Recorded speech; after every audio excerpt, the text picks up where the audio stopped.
তারা পরিকল্পিতভাবে আওয়ামী লীগ, যুবলীগ, ছাত্রলীগ, মুজাম্মেলের ক্যাডার, জাহাঙ্গীরের ক্যাডাররা তারা পরিকল্পিতভাবে দেশে একটা বিশৃঙ্খলা করার জন্য তারা পরিকল্পিতভাবে আমাদের সাধারণ ছাত্রছাত্রীদের উপর হামলা চালিয়েছে এবং তাদেরকে ডেকে নিয়ে তারা ছাত্রদেরকে ডেকে নিয়ে বলছে যে আমাদের এখানে হামলা হবে।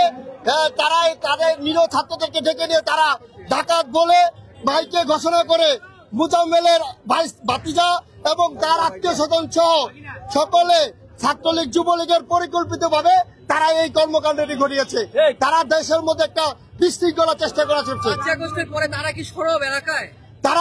তারা অনেকেই গুপ্তভাবে তারা অবস্থান করছে, তারা পালিয়ে গুপ্তচরের মতন তারা অবস্থান করছে।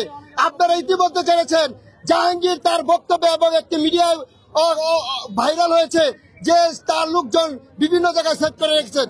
তারা গুপ্ত হামলা করছে আমাদের সাধারণ জনগণের উপরে।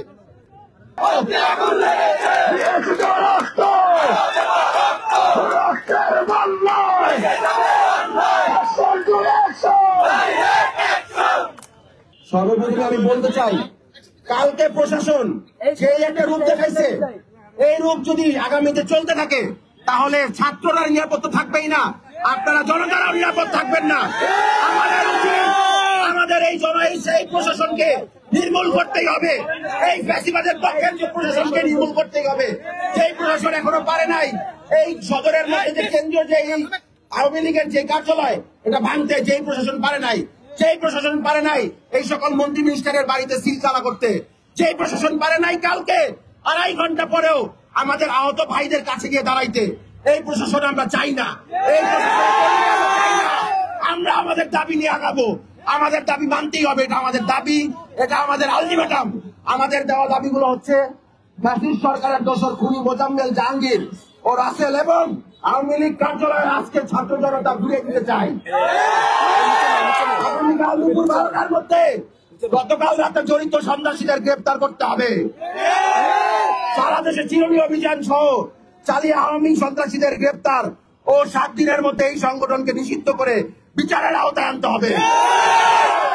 প্রশাসনের দায়িত্বের অবহেলায় জড়িত ব্যবস্থা গ্রহণ করতে হবে এবং উপদেষ্টাদের এটার জবাবদিহি দিতে হবে। আওয়ামী এই সকল চিহ্নিত সন্ত্রাসীদের স্থাবর ও অস্থাবর সম্পত্তি সরকারিভাবে সিলগালা করতে হবে। তাজউদ্দিন মেডিকেলের চিকিৎসা ব্যবস্থায় অনিয়ম দুর্নীতির বিরুদ্ধে দ্রুত পরিসরে ব্যবস্থা গ্রহণ করতে হবে। আমরা চাই এই প্রশাসনের সকল দালালরা নির্মূল হোক, আগামীর বাংলাদেশ যাতে সুষ্ঠু পরিসরে উন্নত হতে পারে, সংস্কারের পথে এগিয়ে যেতে পারে। কিন্তু এই প্রশাসন যদি থাকে, আপনিও নিরাপদ না, আমিও নিরাপদ না। একতা ভাবে, ঐক্যবদ্ধ ভাবে এই প্রশাসনকে নির্মূল করতে হবে। উপদেষ্টা পরিষদে আওয়ামী লীগ এবং প্রতিটা সেক্টরে, সরকারি সেক্টরে যে সকল ফ্যাসিস্টরা আছে, এখনো ফ্যাসিস্ট দালালরা যারা আছে, তাদের আমি হুমকি দিচ্ছি, আপনারা দ্রুত আপনাদের অবস্থান পরিবর্তন করেন। তাহলে ছাত্র জনতা আবার আপনাদের পিছনে লাগবে এবং আপনাদের পালানোর কোনো জায়গা হবে না।